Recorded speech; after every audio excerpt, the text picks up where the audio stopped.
জানতো বাইরে এত ধকল যাচ্ছে, আমি গেলে ফিরে না আসতে পারি। আমি মা হয়ে যেটা পারি নাই, আমার সন্তান সেটা করে গেছে। সে তার জীবনটাকে উপেক্ষা করে সে ওই ভয়ানক পরিস্থিতিকে ফেস করতে সে ঘর থেকে বের হয়ে গেছে, আর ফিরে আসে নাই। এমন একটা পরিস্থিতি ছিল, আমি যখন আমাকে হসপিটাল থেকে বাসায় আনছি, আমি একটা অ্যাম্বুলেন্স জোগাড় করতে পারি নাই, একটা গাড়ি জোগাড় করতে পারি নাই, একটা সিএনজি জোগাড় করতে পারি নাই। আমি আমার আনাসকে 2 হাতে কোলে করে অটো রিক্সায় করে বাসায় ফিরছি। এখন আমার জীবনের কোনো দিনই আর কোনো স্পেশাল দিন না।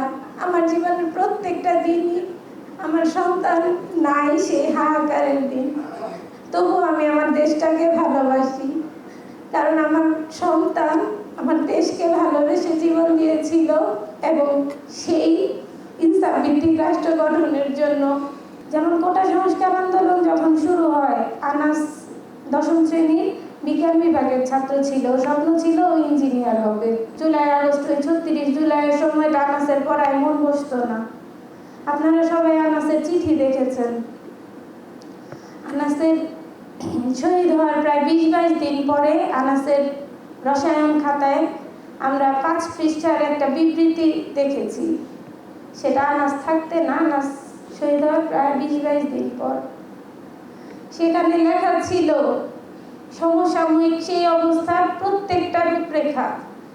সে জানতো যে হসপিটালগুলোতে লাশের বন্যা, হসপিটালগুলোতে আহতরা চিকিৎসা পাচ্ছে না, রাস্তায় বের হলে গুলি খাইতে পারে। কিভাবে সাইদ শহীদ হইল, মুগ্ধ শহীদ হইল, রিয়াগব শহীদ হইল, সব ঘটনা। একটা মানুষ ঘরেও তো নিরাপদ ছিল না। তো তার সেই ছোট্ট আনাসের সেই দায়বদ্ধতা তাকে বাধ্য করেছিল ঘর থেকে বের হতে। বাবা মার অনুমতি ছিল না। বাবা মা তো শঙ্কিত থাকে তার সন্তানকে নিয়ে প্রতিটা সময়, এটাই তো স্বাভাবিক, যে কেন তুমি আন্দোলনে যাবা, দরকার নাই।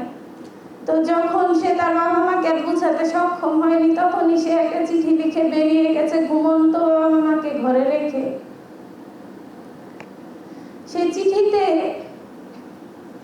একটা লাইন, সেটা আমার অন্তরটাকে খুব অন্তরে খুব দাগ কেটেছে, যেটা হচ্ছে যে অন্যের জন্য নিজের জীবনকে বিলিয়ে দেয় সেই প্রকৃত মানুষ।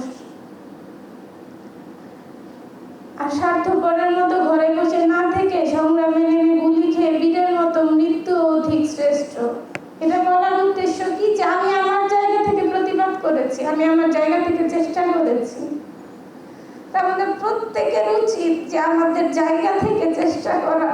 আমরা তো মারা যাব, আমরা মানুষ।